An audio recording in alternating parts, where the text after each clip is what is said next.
So Ines from Diddy's show Making the Band explains why a man giving up his butt cheeks is considered the number one sacrifice in the music industry, child. Lord. Let me read Virtual Spiritual's caption.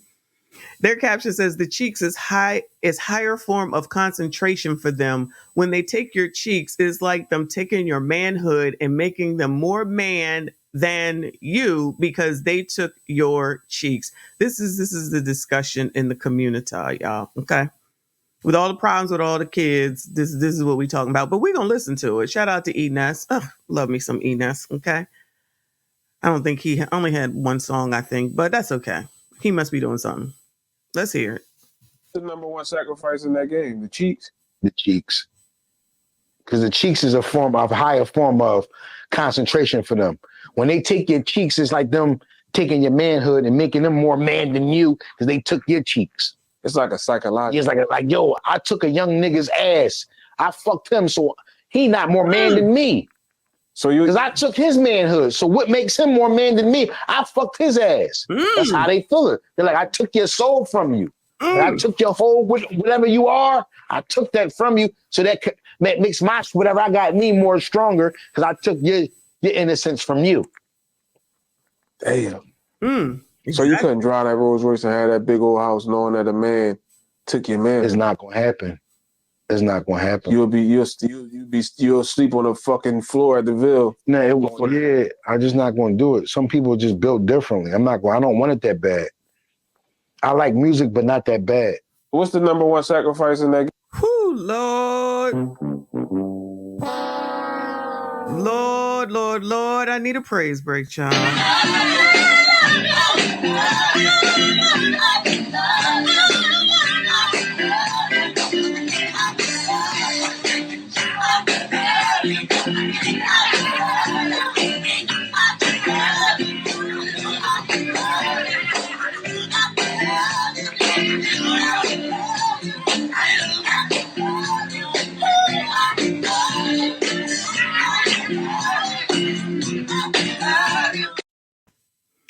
So that's a bit much, okay? I just saw the caption. I didn't hear it, so I apologize. I didn't realize it was that vulgar, okay? But we've been hearing this over and over and over and over and over and over and over and over and over and over again. And again, I'm not saying that I doubt it. I'm not saying that people don't get down, we will call it, okay? But I will also say that if you're willing to do whatever it is that you're willing to do to get to where it is that you think you need to be, don't cry foul later.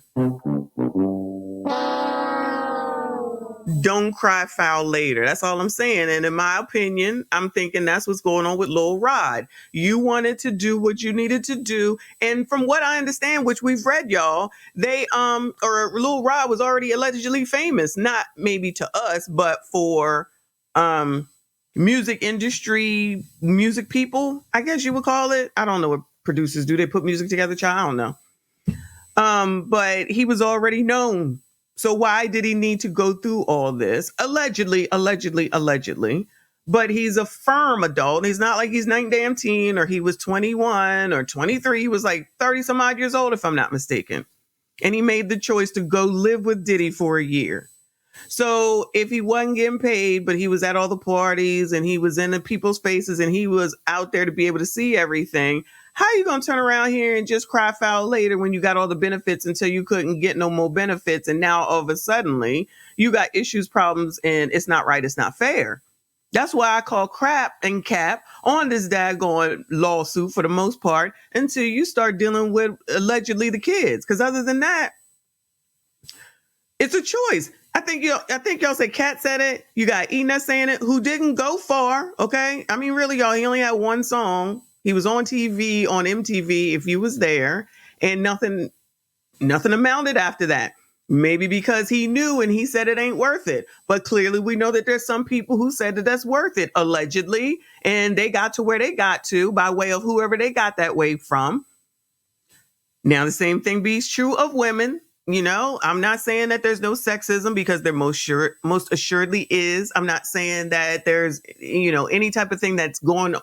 I'm not denying that there's things that happen to women just because they're women. I agree. I completely and utterly agree. Just like with the kids and Quiet on the Set, I'm going to keep bringing that up. It's not their fault as far as the kids, because they have parents that are supposed to protect them. And their parents allowed it, in my opinion. You letting kids spend the night with people, you letting them spend the night with the producers and showrunners and all that type of stuff. That doesn't even make sense. That doesn't even make sense when you say it out loud. All for what? So that your kid could have the upper hand, and then you basically traumatize them for the rest of their life? My husband just started watching Quiet on the Set because I had told him about it. There's nothing he didn't even know about it. And he's like, oh my God. He's like, that's might be what's wrong with Amanda Bynes. I said, what the hell is wrong with Amanda Bynes? I don't even know who that is. And he knows about Amanda Bynes. I'm like, all right, I don't know nothing about her. I said, well, yeah, from what you're saying, that's probably exactly the reason why. I was like, but nobody seems to care about these damn kids. But, you know, everybody care about Lil Rod. Anyway, child, this is half damn crazy. But this is a business that people want to get into that bad. That bad. Shout out to Stormy in the building. I see you. I appreciate you. He said, life is about cheeks. Cheeks to clap, cheeks to speak with, and cheeks to eat. That is true.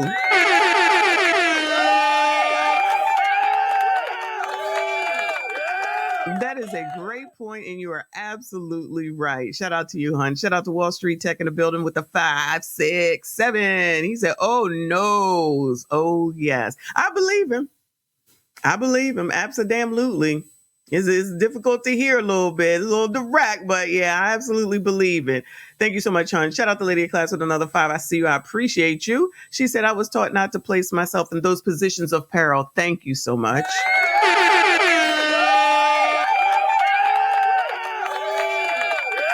I agree. Exactly.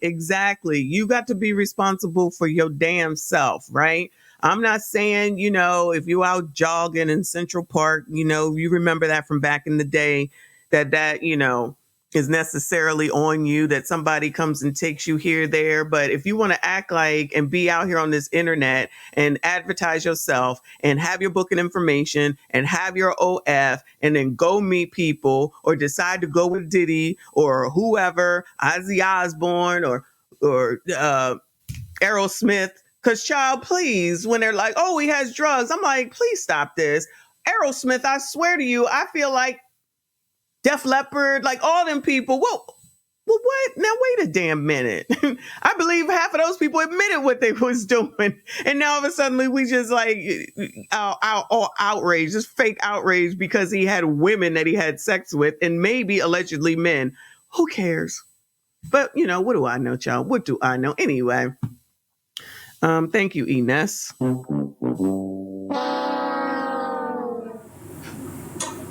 do not care.